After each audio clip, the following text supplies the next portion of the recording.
مرحبا بكم مشاهدينا الكرام في هذه النشرة الإخبارية العاجلة.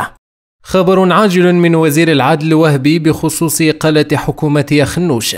وفي التفاصيل تفاعلا مع المطالب الأخيرة التي رفعت لجال زيد والتي تدعو إلى إقالة الحكومة الحالية، قال وزير العدل عبد اللطيف وهبي إن أي قرار سياسي يهم الحكومة لا يمكن أن يتم خارج الدستور، مضيفا أن الدستور لا ينص على إسقاط الحكومة إذا خرجت مظاهرات.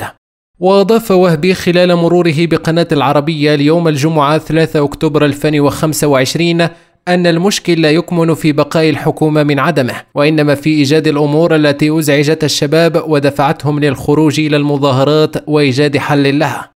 وحول المطالب التي يرفعها الشباب والمتعلقة بتحسين قطاعي الصحة، قال إن الحكومة بذلت جهدا في بناء المستشفيات، مستدركا في المقابل أن هذا الأمر لا يكفي في ظل هجرة أكثر من 700 طبيب سنويا إلى الخارج، مشددا على أنه لا يوجد في الدستور والقانون ما يمنع طالبا من الذهاب للدراسة في الخارج.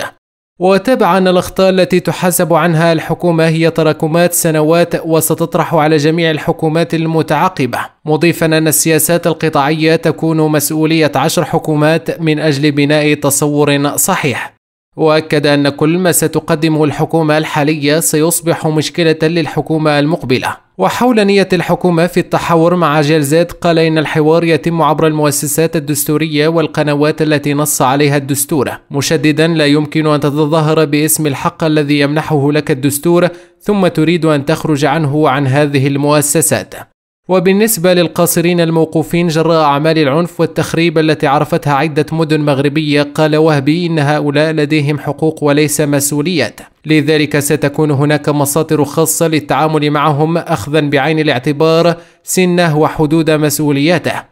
وأضاف أن القاصر يخرج للشارع ويكسر ليس فقط لأن لديه ظروفا اقتصادية واجتماعية، ولكن لأنه كان يعيش في عالم افتراضي له الحق في التصرف كما يريد، لا توجد فيه الدولة والعنف والمشروع انتقل إلى الشارع. وتابع أن القاصر قد يرتكب أخطاء وهؤلاء أبناؤنا في جميع الأحوال، مؤكدا أن الدولة ستتعامل مع الوضع ليس بفكر انتقامي للدولة، ولكن بشكل قانوني مضبوط وإنساني ورحمة ومسؤولية تجاه أبنائنا. شكرا لكم على حسن المتابعة، دمتم في أمان الله، إلى اللقاء.